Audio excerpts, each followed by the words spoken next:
Rahmeyle bize putların şahı, benim çektiğimi erdu sema çekemez.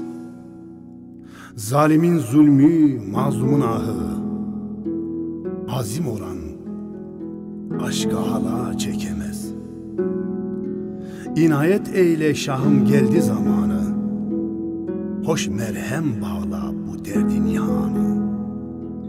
Lütfeyle mahvet şu kavmi Mervan'ı, hem bu hali ta ki şüheda çekemez.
Ey canım bir eşka tecihatım, Demete yad mekim zıçı bekim, cihisnat ere eccimatım, leez feryad mekim zıçı bekim. Esnatere eccimatın, leez feryad mekim erziç bekim, leez feryad mekim erziç bekim.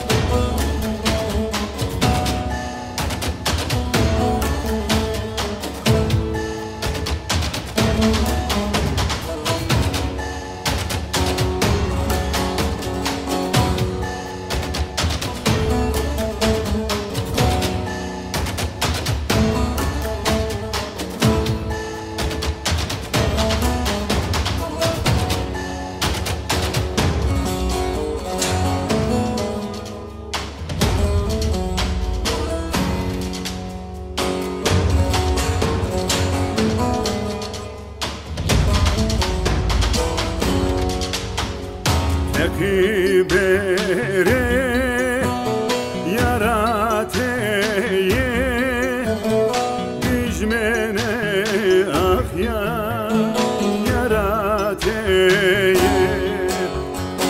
aile didarateye ecibete heşat mekim çivikim.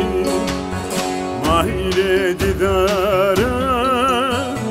didara teme ecibete heşat mekim çibikim, ecibete heşat mekim çibikim.